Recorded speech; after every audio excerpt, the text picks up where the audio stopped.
എന്നെ കണ്ടപ്പോ എങ്ങനെയായിരുന്നോ അങ്ങനെ തന്നെയായിരുന്നു. പക്ഷെ ഇവള് നീ എന്നെ പ്രേമിച്ചേ പറ്റൂ, എന്നെ കല്യാണം കഴിച്ചേ പറ്റൂ എന്ന് പറഞ്ഞ് വാശി പിടിച്ചെന്റെ പിന്നാലെ നടന്നു. എന്നെ പോലെ ഭ്രാന്തുണ്ടോ? സത്യം പറഞ്ഞ നിന്നെക്കാളും വട്ടാണ് അവക്ക്. നിന്റെ വാശിക്കൊക്കെ ഒരു നല്ല ഉദ്ദേശം ഉണ്ടായിരിക്കും, പർപ്പസ് ഉണ്ടായിരിക്കും, ലോജിക്കും ഉണ്ടായിരിക്കും.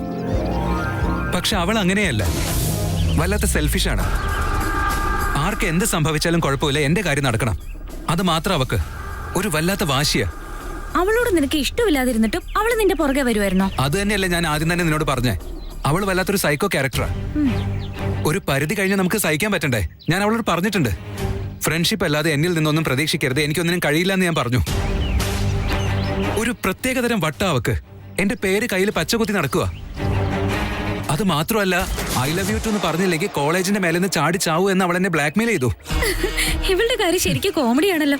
നീ ഐ ലവ് യു എന്ന് ഒരാളോട് പറയണമെങ്കിൽ അവൾ ആദ്യം നിന്റെ മനസ്സിൽ കയറണം, അല്ലാതെ ബിൽഡിംഗിൽ നിന്ന് ചാടി ചാവൂന്ന് പറഞ്ഞിട്ട് എന്താ? അതല്ല ഞാൻ പറഞ്ഞേ, അവളോട് ഐ ലവ് യു ടു എന്ന് പറഞ്ഞില്ലെങ്കിൽ ബിൽഡിംഗിന്റെ മേലെ നിന്ന് താഴേക്ക് ചാടി ചാവാൻ നിൽക്കുമായിരുന്നു.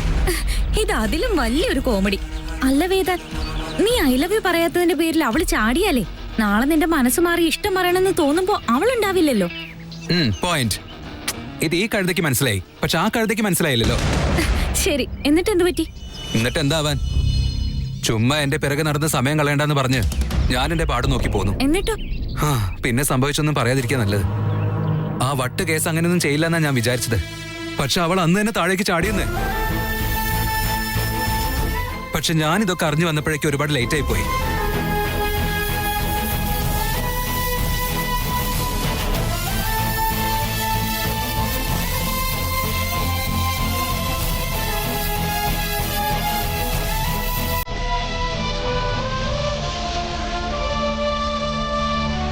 ഒരു സെൽഫി എടുത്താലോ?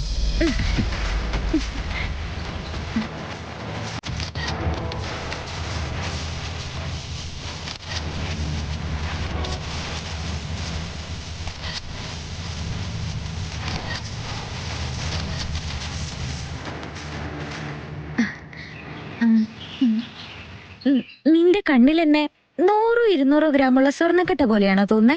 കിലോ കണക്കിലൊക്കെ ആണെങ്കിൽ പറയായിരുന്നു. ഈ ഗ്രാമിലൊക്കെ തൂക്കം നോക്കി പറയുമ്പോഴേ അത് കുറച്ച് കഷ്ടപ്പാട്. അയ്യോ പൊട്ട, എനിക്ക് വിശക്കുന്നാ പറഞ്ഞത്. ചില സമയത്ത് നീ നേരെ പറഞ്ഞാൽ പോലും എനിക്ക് മനസ്സിലാവില്ല. അപ്പൊ ഇങ്ങനെ ചുറ്റി വളഞ്ഞു പറഞ്ഞാൽ എങ്ങനെ മനസ്സിലാവുക? വിശക്കുന്നെന്ന് നേരിട്ട് പറഞ്ഞ നിനക്ക് എന്താടി പ്രശ്നം? അതൊന്നും എക്സ്പ്ലെയിൻ ചെയ്യാൻ എനിക്ക് പറ്റില്ല. ഞാൻ ഇങ്ങനെയൊക്കെയാ, ഇതങ്ങ് ശീലമാക്കിയാ മതി. ശരി ശരി ആയിക്കോട്ടെ, വാ നടക്ക്.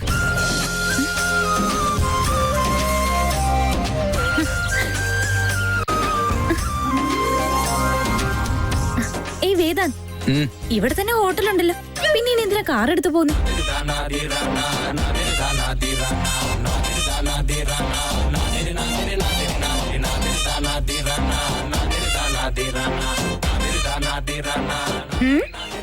എന്താ ബോസ്, മുഖമൊക്കെ അങ്ങ് മാറിയല്ലോ. ഇവിടെ ഒന്നും വേണ്ട. സ്റ്റാർ ഹോട്ടലിൽ ഒരു ടേബിൾ ഞാൻ ബുക്ക് ചെയ്തിട്ടുണ്ട്. നമുക്ക് അങ്ങോട്ടേക്ക് പോവാം. ഇവിടുന്ന് ഒരു അരമണിക്കൂർ ജേർണിയേ ഉള്ളൂ. വാ പോവാം. അതെന്തിനാ? കയ്യിൽ ഒരുപാട് കാശുള്ളതുകൊണ്ട് നമുക്ക് ഇവിടുന്ന് എവിടെന്നെങ്കിലും കഴിച്ചാ മതി, അതാ നല്ലത്. എന്ത് നല്ലതെന്നാ പറയുന്നേ? ഹൈജീൻ അല്ല, ഒട്ടും ക്ലീൻ അല്ല. ഇവിടുന്ന് എങ്ങനെയാ നമ്മൾ കഴിക്കുക? ഹൈജീൻ അല്ല എന്നുള്ള കാര്യം മാറ്റി വെച്ചാലേ ഫുഡിന്റെ ടേസ്റ്റിന് ഒരു കുറവുമില്ല. ആ ഹോട്ടലിൽ പോയാലേ ഒരു റോബോട്ടിനെ പോലെ തരുന്നതെടുത്ത് കഴിക്കേണ്ടി വരും. അതും പോരാഞ്ഞിട്ട് സ്പൂണും ഫോർക്കും തന്ന് അതും കുത്തി കുത്തി ശബ്ദം ഉണ്ടാക്കി കഴിക്കേണ്ടി വരും. ഞാൻ കഷ്ടപ്പെട്ട് കുത്തിയെടുത്താലും എല്ലാം മുള്ളായിരിക്കും വരുന്നത്. കറിക്കൊന്നും ഒരു ടേസ്റ്റ് പോലും ഉണ്ടാവില്ല. എന്ത് പറഞ്ഞാലും നിനക്ക് അതിനൊക്കെ ഒരു ന്യായം ഉണ്ടായിരിക്കും അല്ലേ? നിന്നെ അടുത്ത് എന്റെ മേലെ കൊണ്ടുവെക്കണമെന്ന് ഞാൻ ആഗ്രഹിച്ചാലും നിന്റെ ഈ ലോക്കൽ ബുദ്ധി ഒരിക്കലും മാറാൻ പോകുന്നില്ല. എനിക്കറിയായിരുന്നു നീ ഇങ്ങനെ തന്നെ ചിന്തിക്കൂന്ന്. നിനക്ക് ആഹാരത്തിന്റെ വില അറിയില്ല, അതിന്റെ രുചി അറിയില്ല. ആഹാരം എന്ന് പറയുന്ന ഷോപ്പീസ് അല്ല. ഒരുപാട് കാശ് കൊടുത്ത് അലങ്കരിച്ചു കൊണ്ടുവച്ചാലൊന്നും അത് നല്ല ഫുഡാണെന്ന് നിർബന്ധമില്ല. ആഹാരം എപ്പോഴും നമ്മൾ മനസ്സ് നിറഞ്ഞു വേണം കഴിക്കാൻ. എനിക്കതാ ഇഷ്ടം. എന്നെ പഠിപ്പിച്ചിരിക്കുന്നതും അത് തന്നെയാ. എന്റെ അച്ഛനും അമ്മയ്ക്കും മെസ്സുള്ളതാ. അവിടുത്തെ ബില്ലിലൊന്നും യാതൊരു സ്റ്റാർ വാല്യൂ ഉണ്ടാവില്ല. പക്ഷെ അവിടുന്ന് തരുന്ന ഫുഡിന് നല്ല സ്നേഹം ഉണ്ടാവും. വെറും 50 രൂപയ്ക്ക് വയറ് നിറച്ച് ഫുഡ് കഴിക്കാം. വെറുതെ ഇരുന്ന് കഴിക്കാൻ മാത്രമല്ല അങ്ങോട്ട് പോകുന്നത്. നല്ല ആംബിയൻസ് ഉണ്ടാവും, നല്ല ക്ലാസ് ആയിട്ടിരിക്കാം നമുക്ക്. അതൊക്കെ കിട്ടിയിട്ട് എനിക്ക് എന്ത് ചെയ്യാനാ? എനിക്കിപ്പോ നല്ല വിശപ്പുണ്ട്. എനിക്കിപ്പോ വേണ്ടത് ഒരുപാട് ഫുഡാ. ഒരുപാട് കാശ് കൊടുത്ത് ഒരു പിടി ഫുഡല്ല വേണ്ടത് എനിക്ക്. ഇപ്പൊ എന്താ വേണ്ടേ? നീ പറയുന്ന പോലെ കാര്യം നടന്നാ പോരെ? ആദ്യമേ വിശക്കുന്നു പറഞ്ഞത് ഞാനാ. നിനക്ക് വേണമെങ്കിൽ നീ എന്റെ കൂടെ വാ. നല്ല ചൂടുള്ള ദോശയോ നല്ല ഊണോ വാങ്ങി തരാം ഞാൻ. ആകെ കുറച്ച് കാശ് കൊടുത്ത് എൻജോയ് ചെയ്ത് വയറ് നിറച്ച് ഫുഡ് കഴിച്ച് സമാധാനായിട്ട് ഇരിക്കാം നമുക്ക് അവിടെ. അല്ലാതെ നീ ബുക്ക് ചെയ്ത ടേബിളില് വലിയ ആൾക്കാരെ പോലെ ഒരു സ്പൂണും ഫോർക്കും കൊണ്ട് കേഡ് റൈസ് കഴിക്കേണ്ട കാര്യമുണ്ടോ? തലയ്ക്ക് മുകളിൽ 5 സ്റ്റാർ വേണമെന്നുള്ള പെണ്ണിനെ വേണമെങ്കിൽ പോയി നോക്കാം.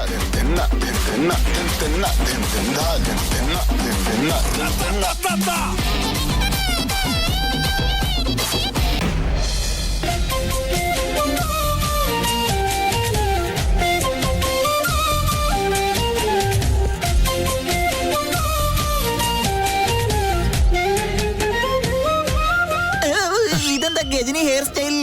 Anyway welcome to Vedant ventures. ഇതാ പിടിക്ക്. സാറിനെ വെയിറ്റ് ചെയ്ത് നിൽക്കുമായിരുന്നു. എന്നെ വെയിറ്റ് ചെയ്തോ? അതെന്തിനാ? തമാശ പറയണം, വെൽക്കം ചെയ്യാൻ വേണ്ടി കാത്തു നിൽക്കായിരുന്നു. വാ കേറുവാ കേറുവാ. അവിടെ നിൽക്ക്.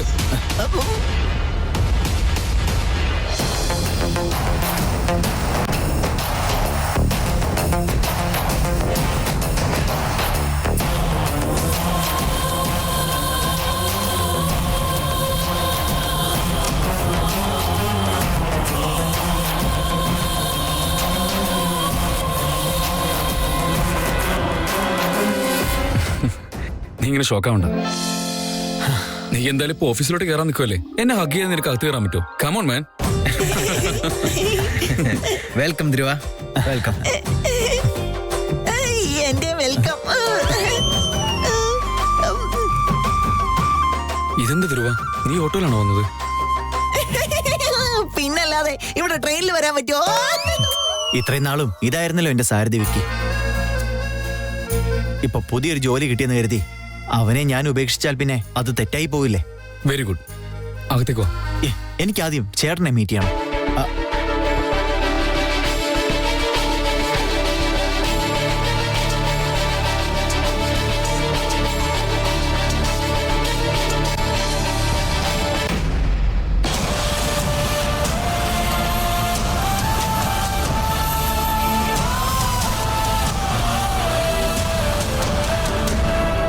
അവനോട് എന്താ പറയണ്ടേ? എന്തെങ്കിലും പറഞ്ഞ് മാനേജ് ചെയ്താലേ പറ്റൂ. ഫസ്റ്റ് തന്നെ അവനെ വിഷമിപ്പിക്കാൻ പറ്റില്ലല്ലോ. അല്ല ചേട്ടനോടെ ഇതൊരു ഓഫീസിലേക്ക് വന്നില്ലേ? അത് പിന്നെ ചേട്ടനും റൗഡി കൊച്ചും കൂടി എന്തോ ക്ലൈം മീറ്റിംഗ് ആണെന്ന് പറഞ്ഞ് ഇപ്പൊ അങ്ങോട്ട് ഇറങ്ങിയുള്ളൂ.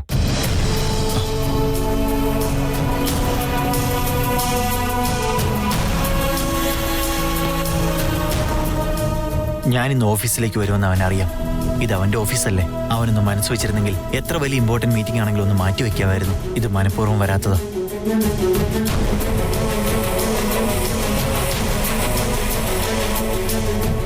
എന്താ ധ്രുവ, നീ എന്തീ ആലോചിക്കുന്നേ? എനിക്ക് ഈ കമ്പനിയിലേക്ക് തിരിച്ചു വന്ന സന്തോഷമുണ്ട്. അതിനേക്കാളും സന്തോഷം ദിവസം എനിക്ക് ചേട്ടനെ കാണാൻ പറ്റൂല്ലോ എന്നുള്ളതാ. പക്ഷെ ചേട്ടന് ഇതിലൊന്നും തീരെ താല്പര്യമില്ലാന്ന് തോന്നുന്നു. കാര്യങ്ങൾ ഇങ്ങനെയൊക്കെ ആയിരുന്നെങ്കിൽ നിങ്ങൾ എന്നെ ഇങ്ങോട്ടേക്ക് തിരിച്ചു വരുത്തേണ്ട കാര്യമില്ലായിരുന്നു. ധ്രുവ, ചില മാറ്റങ്ങൾ നമ്മൾ അക്സെപ്റ്റ് ചെയ്തേ പറ്റൂ. ഇതെല്ലാത്തിൻ്റെയും തുടക്കം മാത്രമാണ്. ഇതിൽ നിന്ന് പല മാറ്റങ്ങളും ഉണ്ടാവുമ്പോൾ നമ്മൾ ആ പ്രതീക്ഷ കൈവിടരുത്. നീയും ചേട്ടനും തമ്മിൽ വലിയൊരു അകലം ഉണ്ടായിരുന്നു. പക്ഷെ ഇപ്പോ നിന്നെ ഇവിടേക്ക് വരുത്തിയില്ലേ? ഇത് ശരിക്കും സന്തോഷിക്കേണ്ട ഒരു കാര്യം തന്നെയല്ലേ? ഇപ്പൊ ഇങ്ങനെയൊക്കെ സംഭവിച്ചു. ഇനി മുന്നോട്ട് എങ്ങനെയാന്ന് നമുക്കറിയില്ലല്ലോ. ധ്രുവ, വേദാന്തിന് കുറച്ച് സമയം കൊടുക്ക്. എല്ലാം ശരിയായിക്കോളും. ഒരു കാര്യം ഓർത്ത് നീ സന്തോഷിച്ചേ പറ്റൂ. നീ ഇന്ന് ഓഫീസിലേക്ക് ജോയിൻ ചെയ്തിരിക്കാം. ഇതിനൊന്നും കാരണം ഞാനല്ല, നമ്മുടെ ചേട്ടനാ. ചേട്ടനൊരിക്കലും മറ്റൊരാളുടെ ഇൻഫ്ലുവൻസിൽ തീരുമാനങ്ങൾ എടുക്കുന്ന ഒരാളല്ല. അവന്റെ പേര് വേദാന്ത് മേനോൻ. ചേട്ടനും കൂടി മനസ്സ് വെച്ചിട്ട് തന്നെയത്. ആ സ്നേഹം ഉള്ളതുകൊണ്ടാ ജോയിൻ ചെയ്യാൻ പറഞ്ഞത്. ഇതൊന്നും ഒരു ദിവസം കൊണ്ട് സോൾവ് ആവുന്ന കാര്യങ്ങളല്ല. കുറച്ച് സമയം കൊടുക്കണം. Hope for the best.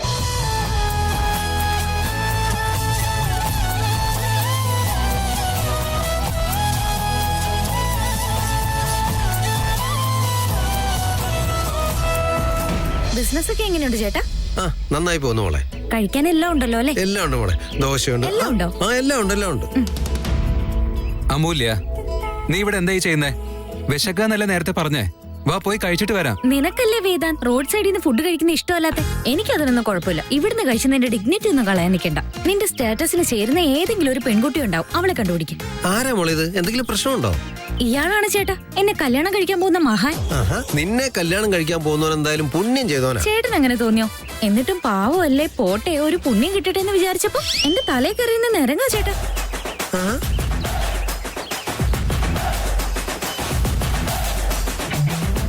എന്താ മോളെ ഇത്? ആവശ്യമില്ലാത്തൊക്കെ പറഞ്ഞിട്ട് ദേ ആ പാവം പോയത് കണ്ടില്ലേ?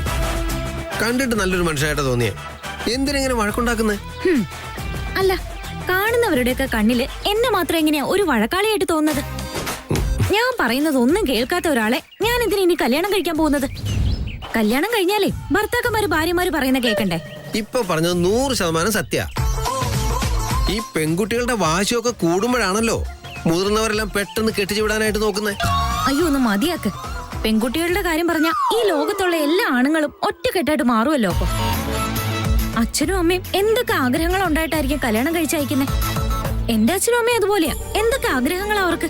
അവരെ വിളിക്കണം, ഇവരെ വിളിക്കണം, ആരെയും വിട്ടുപോകാൻ പാടില്ല, സ്വീറ്റ്സ് ഒക്കെ ഉണ്ടാവണം, താലിക്ക് ഇത്രയും ഗ്രാം വേണം, ഇങ്ങനെ ഓരോരോ ആഗ്രഹങ്ങൾ അവർക്കും ഉണ്ടാവില്ലേ? ശരിയല്ലേ? ഈ പെൺകുട്ടികളുടെ മാതാപിതാക്കൾക്ക് മക്കളുടെ പരിണയമല്ലേ ഏറ്റവും വലുത്? ഇതാണ് ഞാൻ ഉദ്ദേശിച്ചത്. ചേട്ടാ സൂപ്പറാ.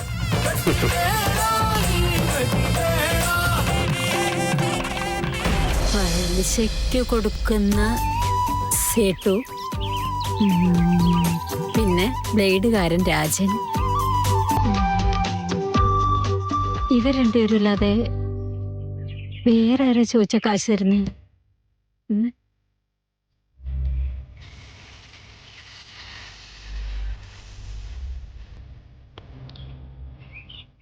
രമേശ് ചേട്ടാ, ഞാനാ കണ്ടക്ടർ മണികണ്ഠനാ സംസാരിക്കുന്നേ.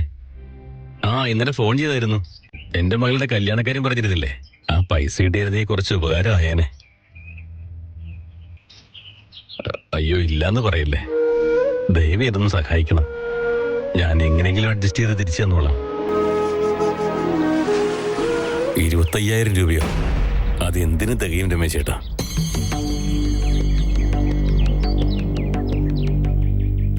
ഗിരിജ ചേച്ചി, ഞാൻ കാറ്ററിംഗ് മുഴുവനായി വിറ്റിട്ടില്ല. അമ്മൂന്റെ കല്യാണം കഴിഞ്ഞാ പിന്നെ മെസ്സിന്റെ കൂടെ തന്നെ കാറ്ററിംഗും ആരംഭിക്കാൻ പോവാണ്. ഈ കൊറോണ സമയത്ത് ഒരുപാട് പാഴ്സലൊക്കെ പോയതാ. ഇനി അങ്ങോട്ട് ബിസിനസ് വളരുകയും ചെയ്യും. കാശ് എനിക്ക് തീർച്ചയായി തരാനും പറ്റും. ഗിരിജ ചേച്ചി,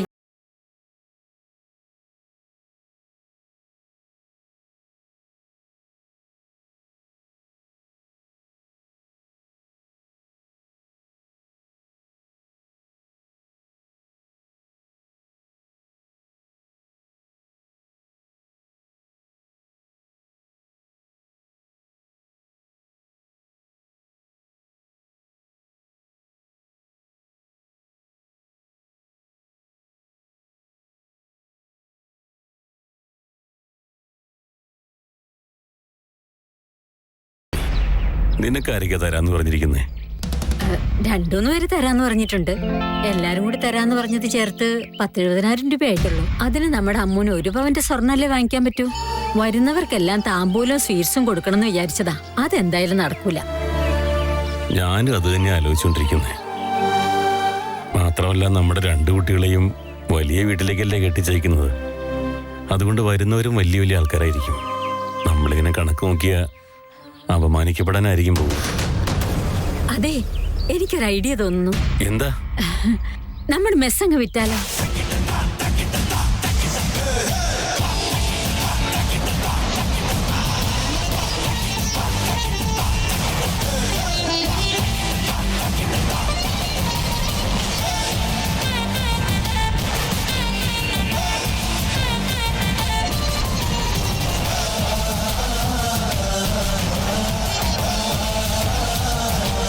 അയാൾക്ക് 5 സ്റ്റാർ ഹോട്ടലിൽ നിന്ന് ഫുഡ് കഴിക്കണമെന്ന്. അവിടുത്തെ ഫുഡിനൊന്നും അത്രയ്ക്ക് ടേസ്റ്റ് ഒന്നും ഉണ്ടാവാറില്ല. മാത്രമല്ല, നമുക്ക് സമാധാനമായിട്ട് ഓർഡർ ചെയ്യാനും പറ്റില്ല. ഓർഡർ ചെയ്താൽ അത്ര പെട്ടെന്ന് കിട്ടുകയില്ല. അവിടുത്തെ ഫുഡ് നല്ലതാണോ ചീത്തയാണോന്ന് ചെക്ക് ചെയ്യാനും പറ്റില്ല. നല്ലതല്ലെങ്കിലും ടേബിളിൽ നേരത്തെ വെച്ച് ഒരു 150 ഇംഗ്ലീഷ് പേരിട്ട് വിളിക്കാൻ മാത്രമേ അതിനെ പറ്റൂ. അത് കഴിച്ചാൽ നമ്മൾ ജെന്റിൽമാനായി. അവിടുന്ന് കഴിക്കുന്നവര് ആ ഫുഡിന് ഹൈജീൻ ഉണ്ടോ, ക്ലീൻ ആണോ ഒന്നും നോക്കാറില്ല. അവരൊക്കെ കാശ് മാത്രമേ നോക്കാറുള്ളൂ. സ്റ്റേറ്റസ് ഉള്ള ആൾക്കാരെ മാത്രം മതി. ആ ഹോട്ടലുകാർക്ക് കാശിനനുസരിച്ച് നല്ല ഫുഡ് കൊടുക്കണം എന്നുള്ള ആഗ്രഹമൊന്നുമില്ല. അതിനെക്കുറിച്ച് ആലോചിക്കുകയില്ല. ഈ ചായയും കടികളും പാനിപ്പൂരിയും മുളക് ബജി, മുട്ട ബജി ഇതൊന്നും ഒരു സ്റ്റാർ ഹോട്ടലിലും കിട്ടാൻ പോകുന്നില്ല. ദോശയും ചമ്മന്തിയും ഇഡലിയും സാമ്പാറും വേണം. പുലാവും ചിക്കൻ കറിയും വേണം. പിന്നെ കുറച്ച് റൈസും മട്ടൻ കറിയും വേണം. പിന്നെ ഇതൊന്നും അങ്ങനെ വലിയ ഹോട്ടലുകളിൽ കിട്ടുന്ന ഐറ്റംസ് അല്ലല്ലോ ചേട്ടാ. ഇതൊക്കെ ഓപ്പൺ എയറിൽ ഇരുന്ന് തന്നെ ഓരോ വായും ആസ്വദിച്ച് കഴിക്കണം. അയ്യോ, ഞാനിതൊന്നും ഓർഡർ ചെയ്തതല്ല. എന്തിനാ പറയാതെ ഇതൊക്കെ കൊണ്ടുവന്നേ? നന്നായിട്ട് കഴിപ്പിച്ചിട്ട് അത് കഴിഞ്ഞ് പ്ലേറ്റ് കഴിക്കാന്ന് വിചാരിച്ചോ? ഇത്രയൊക്കെ കഴിച്ചാൽ തരാൻ എന്റെ കയ്യിൽ പൈസയൊന്നുമില്ല. അതിന് ഞാൻ കാശൊന്നും ചോദിച്ചില്ലല്ലോ മാഡം. മാഡത്തിന് ഇഷ്ടമുള്ളത്രയും കഴിച്ചോ. കഴിച്ച് മനസ്സ് നിറഞ്ഞാ മതി. ഒന്നും ആലോചിക്കണ്ട, ടെൻഷൻ അടിക്കണ്ട. ആവശ്യമുള്ളവർക്ക് മാഡം കഴിച്ചോ. ഇനിയും വേണമെങ്കിൽ മാഡം ചോദിച്ചാൽ മതി. എക്സ്ട്രാ ഓർഡറിന് ഞങ്ങൾ എക്സ്ട്രാ കാശൊന്നും വാങ്ങില്ല മാഡം. മാഡം പേടിക്കണ്ട. താൻ ഇത്രയും കാര്യങ്ങളൊക്കെ പറയുന്നുണ്ടല്ലോ. അതുമാത്രമല്ല, എനിക്ക് ഇഷ്ടമുള്ള സാധനങ്ങളൊക്കെ കൊണ്ടുവന്നു. അപ്പൊ ഇതിന് പിന്നിൽ ആരോ ഉണ്ട്. ആരാത്? ആരാ തന്നെ ഇങ്ങോട്ടേക്ക് അയച്ചത്? ഞാനാ അയച്ചത്.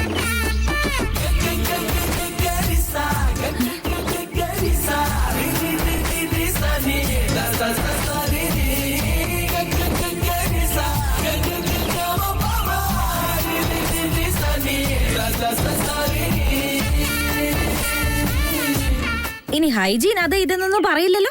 പിന്നെ എന്തിനാ അത് തന്നെ പറയുന്നേ? നിനക്ക് ഇഷ്ടമുള്ള ഏതാന്ന് വെച്ചാൽ അത് കഴിച്ചോ. വിശന്ന ഈ പെൺകുട്ടികളൊക്കെ നാഗവലിയെ പോലെ ആവാറില്ലേ? നീ അതുക്കും മേലെ പെണ്ണെ. ഇങ്ങനെയൊക്കെ അവസരം തന്നാ ഞാനത് മിസ് ചെയ്യോ? എന്തായാലും നല്ല പുള്ളിങ്ങായിരിക്കും. നീ ഒന്നും കഴിക്കുന്നില്ലേ? എനിക്കിതൊന്നും വേണ്ട.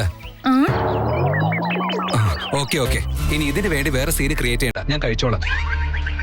നീ കഴിക്കും കുറച്ച് തന്നാ മതി. ഇതാണ് നല്ല പയ്യന്മാരുടെ ലക്ഷണം.